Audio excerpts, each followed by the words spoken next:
VR కళాశాలలో చదవటం, అక్కడ విద్యానాయకుడిగా ఎదగటం, అక్కడి నుంచి ఆంధ్ర విశ్వవిద్యాలయంలో లా చదవటం, అక్కడ కూడా విద్యానాయకుడిగా ఉండటం.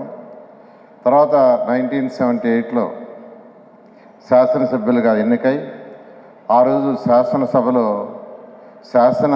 శాసనాలు చేసే దాంట్లో ప్రజావసరాలకు తగ్గట్టుగా శాసనాలు చేసే దాంట్లో వారికి ఉన్న అనుభవంతో ఎంతో డిస్కస్ చేసి ఎన్నో శాసనాలు చేయటం, ప్రజలకి ఉపయోగపడే కార్యక్రమాలు చేయటం. ఆ తర్వాత అంచెలంచెలుగా ఎదిగి దేశ రాజకీయాల్లోకి పోవటం, దేశ రాజకీయాల్లో కూడా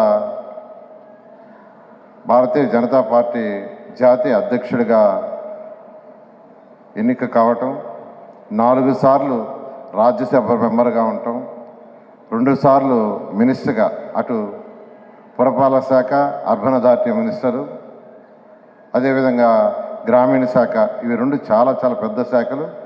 ఆ 2 శాఖల్ని ఎంతో చాకచక్యంగా ఎన్నో రిఫార్మ్స్ చేశారు, ఎన్నో రిఫార్మ్స్. ఆ తర్వాత వారు ఉపరాష్ట్రపతిగా ఎన్నిక కావటం, రాజ్యసభలో వారు అతి క్లిష్టమైన బిల్లులను కూడా వారికి ఉన్న అపార అనుభవంతో ఎంతో చాకచక్యంగా బిల్స్ పాస్ చేయటం. ఆ విధంగా చేసిన గౌరవమైన ఉపరాష్ట్రపతికి, మాజీ ఉపరాష్ట్రపతి వెంకయ్యనాయుడు గారికి నేను ప్రత్యేకంగా ధన్యవాదాలు తెలియజేస్తూ, ఒక్క విషయం, 2014-19లో మున్సిపల్ శాఖకి వారు కేంద్రంలో మంత్రివర్యులు, నేను ఈ రాష్ట్రంలో అదే శాఖ మంత్రివర్యులు. నేను అనేక సార్లు వారిని ఢిల్లీకి పోవటం, కలవటం జరిగింది. ఈ రాష్ట్రంలో పురపాలక శాఖలో 110 మున్సిపాలిటీస్ ఉన్నాయి. వాటన్ని డెవలప్ చేస్తామంటే వారు ఎంతో ప్రోత్సహించారు.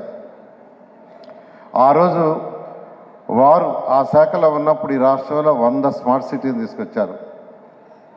మన రాష్ట్రానికి కూడా ఇవ్వడం జరిగింది. అదేవిధంగా అమృత 1.0 అని ప్రతి ఇంటికి తాగునీరు ఇవ్వాలని 1.0 తీసుకొస్తే, ఈరోజు వారు ఏదైతే స్టార్ట్ చేశారో ఈరోజు దాని కంటిన్యూయేషన్ అమృత్ 2.0 జరుగుతుంది. దాని కింద ఈ పీరియడ్లో కేంద్ర ప్రభుత్వం 8,500 కోట్లు ఈ రాష్ట్రానికి శాంక్షన్ చేసింది. రాబోయే 2 సంవత్సరాల్లో ప్రతి ఇంటికి తాగునీటి కొలాయి ఉంటుంది, స్వచ్ఛమైంది. అది వారి పీరియడ్లో స్టార్ట్ చేసిన అమృత 1.0 అని ఇప్పుడు కంటిన్యూ అవుతుంది. అదేవిధంగా ఆ రోజు భారత ప్రధాని స్వచ్ఛ భారత్ అనే కార్యక్రమాన్ని తీసుకొస్తే దాన్ని ఎంతో సమర్థవంతంగా చేసి రాష్ట్రంలో, ఈ దేశంలో స్వచ్ఛ భారత్ ద్వారా ఎంతో, అంటే ప్రతి ఒక్కరికి అవేర్నెస్ కలిగించి దానికి ఎంతో ఫండ్స్ ఇచ్చి ఈరోజు మన భారతదేశంలో, మన రాష్ట్రంలో కూడా ఈరోజు మున్సిపాలిటీలు కానీ పంచాయతీలు కానీ ఈ మాత్రం ఉన్నాయంటే ఆ రోజు వారి పీరియడ్లో స్టార్ట్ చేసిన స్వచ్ఛ భారతే. వాటన్నిటికంటే చాలా ఇంపార్టెంట్ హౌసెస్. వారు హౌసెస్ మంత్రి కేంద్రంలో, నేను రాష్ట్రంలో మున్సిపల్ ఏరియాలో హౌసెస్ మంత్రిని. నేను ఆ రోజు వారి దగ్గరికి పోయి, సార్ రాష్ట్రంలో 7 లక్షల మంది పేదలకి 110 మున్సిపాలిటీస్లో హౌసెస్ కావాలి, 7 లక్షలు కానీ ఇస్తే ఈ రాష్ట్రంలో 110 మున్సిపాలిటీస్లో ఎవరికి కూడా పేదలకు ఇళ్ళు లేకుండా ఉంటాయంటే వారు కేవలం 1 ఇయర్లోనే 7 లక్షలు శాంక్షన్ చేశారు. అవే టిట్కో హౌసెస్. ఈరోజు టిట్కో హౌసెస్ వచ్చినాయి, బ్రహ్మాండంగా వచ్చినాయంటే కారణం ఏంటంటే ఆ రోజు వారి 7 లక్షలు ఏ రాష్ట్రానికి ఇలా, మిగతా రాష్ట్రాలకంతా ఇచ్చింది 1,50,000, 2 లక్షలే. కానీ మన రాష్ట్రానికి, రాష్ట్రంలో ఉన్న ప్రతి పేదవాడికి సొంత ఇళ్ళు చేయాలనే ఉద్దేశంతో నేను అడగటం, వెంటనే వారు శాంక్షన్ చేశారు. వారికి ప్రత్యేకంగా నేను ధన్యవాదాలు చేస్తున్నాను సార్. అయితే వాటిలో కొన్ని గత ప్రభుత్వాలు ఆగితే మళ్ళీ ఈ ప్రభుత్వం వచ్చిన తర్వాత రేపు డిసెంబర్కి ఆ కార్యక్రమం పూర్తి చేస్తున్నాం సార్, పూర్తిగాను.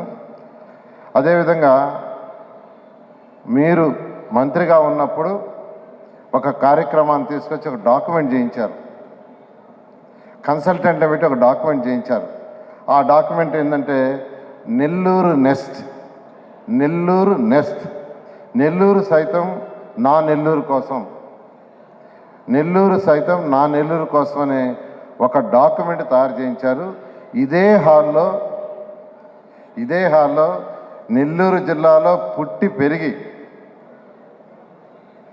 అటు ఇండస్ట్రీ పరంగా కానీ లేదా రకరకాల వ్యాపారాల్లో బాగా వృద్ధి చెంది ఈ రాష్ట్రంలో ఇతర రాష్ట్రాల్లో ఉండేవాళ్ళు ఇక్కడికి పిలిపించారు. ఇదే హాల్లో ఇక్కడికి పిలిపించి ఆ డాక్యుమెంట్ని మీరు ప్రజెంట్ చేశారు సార్, నెల్లూరు నెస్ట్ని. అది ఆ డాక్యుమెంట్ ఏంటంటే అటు ప్రభుత్వం ఫండ్స్, మరి ఎవరైతే డెవలప్ అయ్యి అనేక రాష్ట్రాల్లో వ్యాపారాలు చేస్తున్నారో వారి సహాయంతో కూడా నెల్లూరుని డెవలప్ చేయాలని డాక్యుమెంట్ ఇచ్చారు సార్. ఈరోజు నెల్లూరులో నేను ఏదైతే చేస్తున్నానో అటు ప్రభుత్వం ఫండ్స్తోనూ నెల్లూరులో పుట్టి పెరిగి ఇతర రాష్ట్రాల్లో ఈ రాష్ట్రంలో డెవలప్ అయిన వాళ్ళందరూ సహాయం తీసుకొని మీ కాన్సెప్ట్ తీసుకొని ఈరోజు నేను డెవలప్ చేస్తున్నాను సార్. ఇవంతా కూడా ఎంతో డెవలప్ చేసాం. రేపు జనవరి కల్లా ఆల్మోస్ట్ 2.5 years అవుతుంది.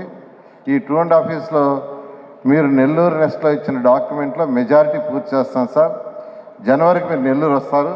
అప్పుడు ఒక అరగంట టైం ఇస్తే మేము ఏం చేసింది మీకు ప్రజెంట్ చేస్తాం. ఇంకా ఏదైనా మీ సజెషన్స్ తీసుకొని నెల్లూరుని డెవలప్ చేస్తామని సవినయంగా తెలియజేస్తూ నేను ఒక్కటే చెప్పేది, ఈ పుస్తకాన్ని ప్రతి ఒక్కరూ చదవండి.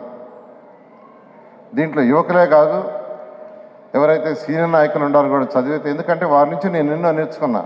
నేను నిజం చెప్తున్నాను, నేను వారి నుంచి ఎన్నో నేర్చుకున్నా. వారు ఎంతో క్రమశిక్షణ, అన్నిటికంటే ముఖ్యంగా ఒక సబ్జెక్ట్ అనుకుంటే దాని మీద డీటెయిల్గా స్టడీ చేసి మాట్లాడతారు, చాలా డీటెయిల్గా. అది వారి దగ్గర నుంచి నేర్చుకున్నాను. వారికి ప్రత్యేకంగా ధన్యవాదాలు తెలియజేస్తూ ఈరోజు ఇంత అవకాశం ఇచ్చిన ప్రతి ఒక్కరికి ధన్యవాదాలు. ప్రపంచ స్థాయి రోబోటిక్ సర్జరీలు మన నెల్లూరు నారాయణలో 26 సంవత్సరాల సంస్థాగత అనుభవం, సాంకేతిక ఆధారిత వైద్య సేవలు, ప్రామాణికత, నాణ్యత మరియు నిబద్ధత, అధునాతన 3D high definition visualisation, surgeon పూర్తి నియంత్రణలో పనిచేసే multi articulated robotic arms, millimetre స్థాయి ఖచ్చితత్వం, మెరుగైన ఎర్గోనామిక్స్ మరియు స్థిరత్వం. Narayana robotic surgery. తక్కువ నొప్పి, తక్కువ రక్తస్రావం, వేగంగా కోలుకోవడం, త్వరితంగా డిశ్చార్జ్. నెల్లూరు పరిసర ప్రాంత ప్రజలకు అందుబాటులో కలదు.